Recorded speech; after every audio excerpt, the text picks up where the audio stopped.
I apologize for my embellishment of the words here, but I can imagine how this guy sounds and speaks.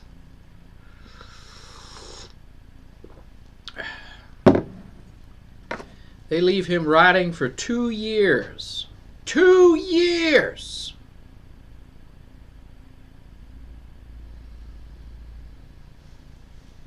Shows the priority of politicians, Sickening. Anyway, so Paul is put before a bunch of scumbags, and the accuser accuses him of a bunch of terrorism, basically, and then Paul responds and tells them, I ain't done none of that. What's this mumbo jumbo you're talking about, you crazy guy? Brief summary of what happened. Everything he's saying is good and positive and honest and straightforward, and the lefties, the commies, they don't play fair.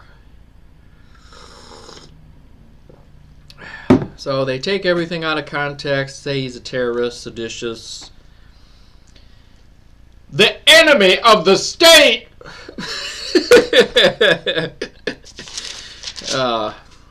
Anyway, it's a dinosaurs reference, Charlene gets put on trial for saying the world is round when everybody says the world is flat. And then the prosecution starts off with Charlene Sinclair, the enemy of the state. And then the judge, is like, or somebody says objection. And he's like, I apologize, the alleged enemy of the state. But they get that little stab in there. The enemy of the state. Oh, I'm sorry, Judge. The alleged enemy of the state. So, same thing right here. If you want a good comedic presentation, it's kind of the same idea. They're about to throw Charlene off of the edge of the known world. Same thing with Paul. They want him dead. Why? Because he's a threat to Satan. Satan wants all humanity thrown into hell, and all humanity corrupted and miserable and dead and demon occupied by his minions of hell.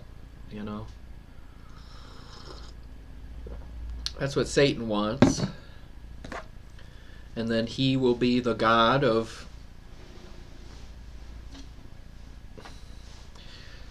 evil. It's, how can you be proud of that? I don't get that. Everything God makes is pure and good, and what Satan creates is something abominable and ugly and bloody and violent.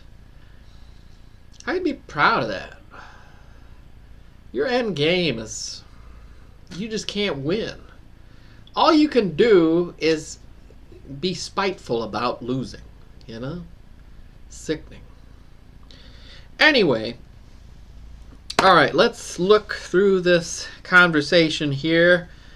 The notes start with verse 2. So verse 2 of Acts 24. And when he was called forth, Tertullus began to accuse him. Accuse, the accuser, the prosecution, saying, seeing that by thee we enjoy great quietness, and that very worthy deeds are done unto this nation by thy providence, kissing butt right away, butt kissing, not presenting the truth, just kissing butt, probably taking payoffs on the side or something, or giving him $100,000 of saggies on the side. They didn't use saggies. That's Marco Polo. What did they use? Drachmas, right? Rome.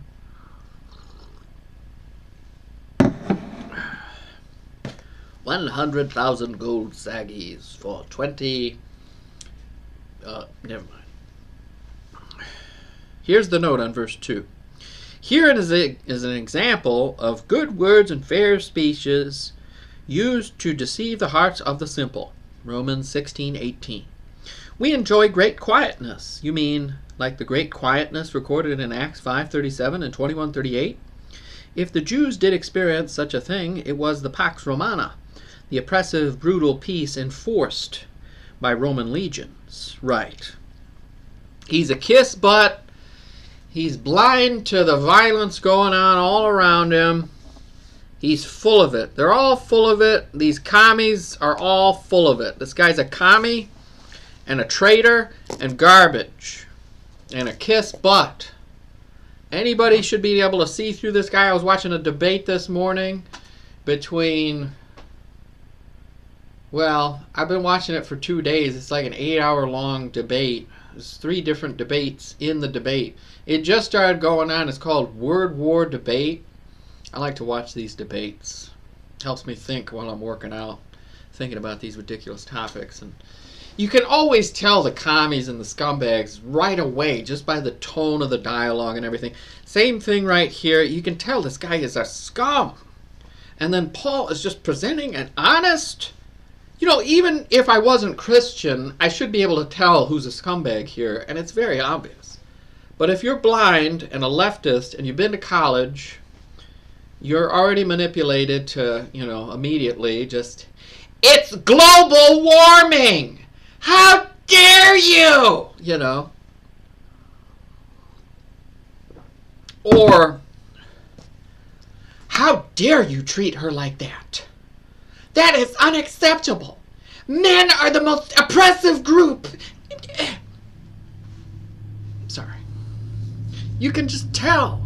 Every time. It's just ridiculous. All right. The next note is on verse 5. For we have found this man a pestilent fellow and a mover of sedition among all the Jews throughout the world, and a ringleader of the sect of the Nazarenes, the alleged enemy of the state. All right, here's the note. Bible believers have always been labeled sects and cults by the Christian celebrities who control the religious machinery. Let's circle that, religious machinery. Very good.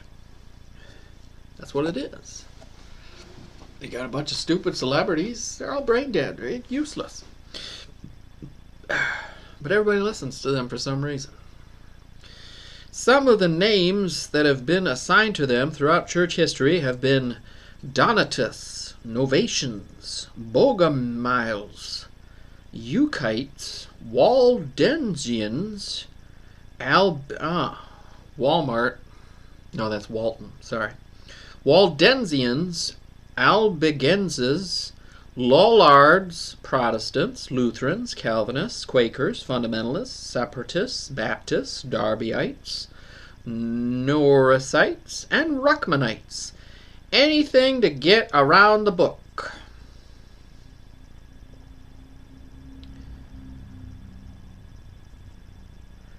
Yeah, you got to put a label on a man instead of looking at the Bible, If they just gave the Bible a chance, they'd come around.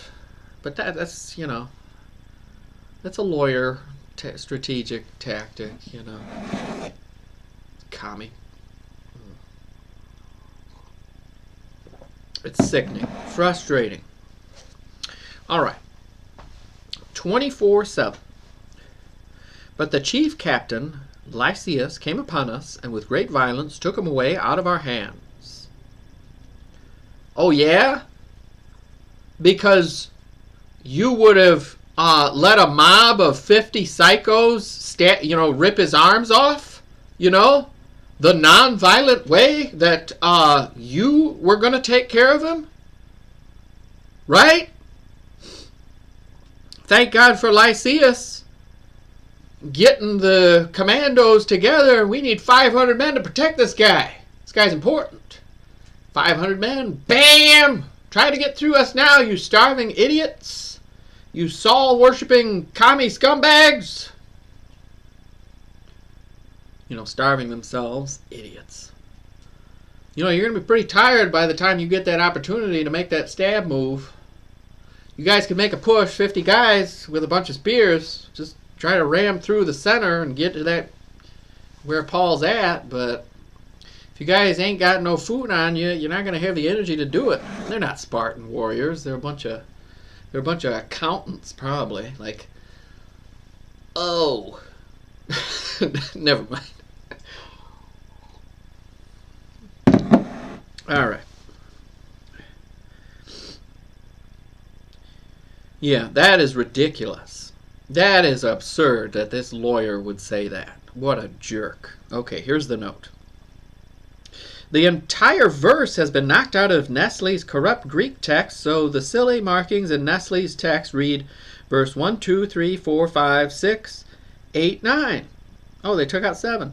I guess they cannot count on their fingers. When Nestle quotes the evidence for the text, he refuses to put the mark for the Receptus manuscripts that have it. Why do you think that is? Because it shows how bad lawyer tactics can be, and shows what hypocrites they are. What other reason? I'll let you think about it. We'll come back and think about it some more.